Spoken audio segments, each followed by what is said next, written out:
কয়জন ব্যক্তি?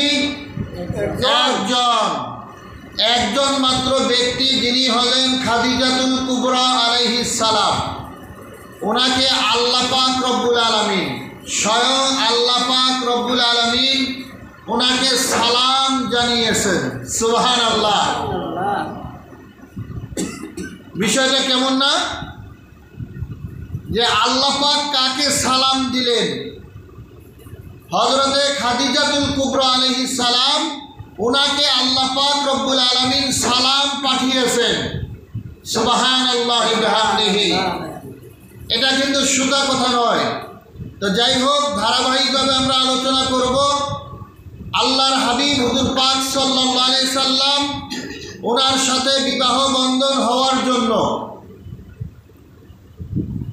উনি পাঠালেন, খবর পাঠালেন, নবীজিকে পয়গাম পাঠালেন যে হে ইয়া রাসূলুল্লাহ, ইয়া হাবিবাল্লাহ সাল্লাল্লাহু আলাইহি সাল্লাম, হে হযরত আব্দুল্লাহ আলাইহিস সালাম ওনার পুত্র, আপনার সাথে আমার বিবাহ বন্ধন ইচ্ছা।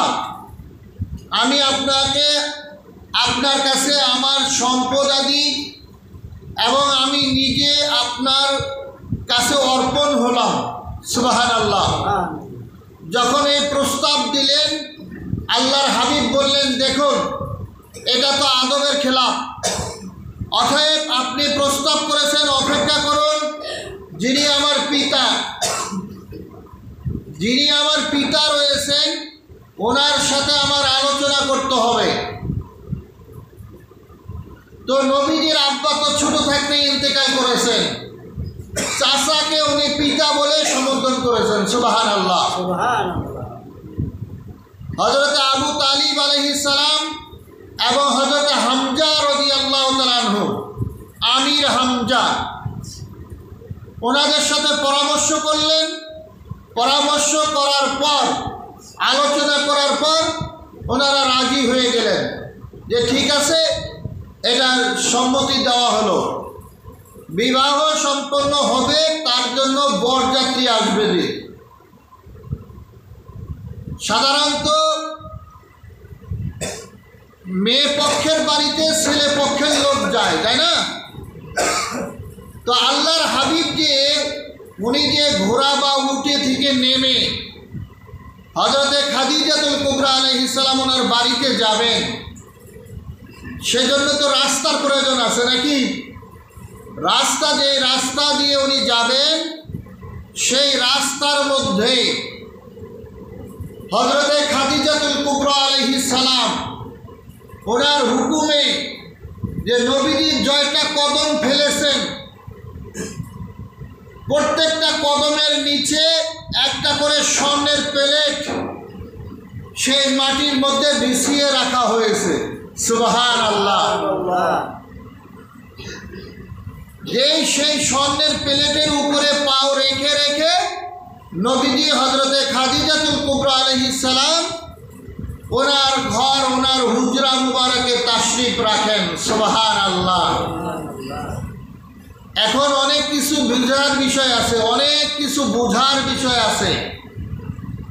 আরবের মধ্যে যে 10 জন ধনী ছিলেন সেই সময়, 10 জন ধনীর মধ্যে একজন প্রথম থাকে, এক থাকে না?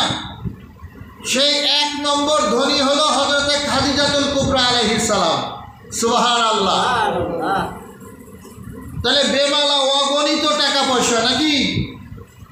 এই অগণিত টাকা পয়সাগুলি নবীজির হাত মুবারকে, কদম পাকে হযরতে খাদিজাতুল কুবরা আলাইহিস সালাম উনি সব ঢেলে দিয়েছেন। সুবহানাল্লাহ।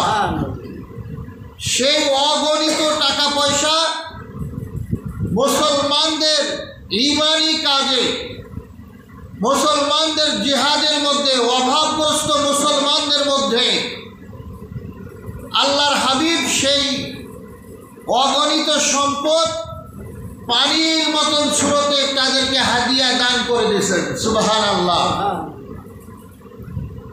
যে খাদিজাতুল কুবরা আলাইহিস সালাম উনি ইসলামের জন্য, দ্বীন ইসলামের জন্য এত এতটা খেদমত করেছেন যে খেদমতের নজির কিয়ামত পর্যন্ত আর কেউ দিতে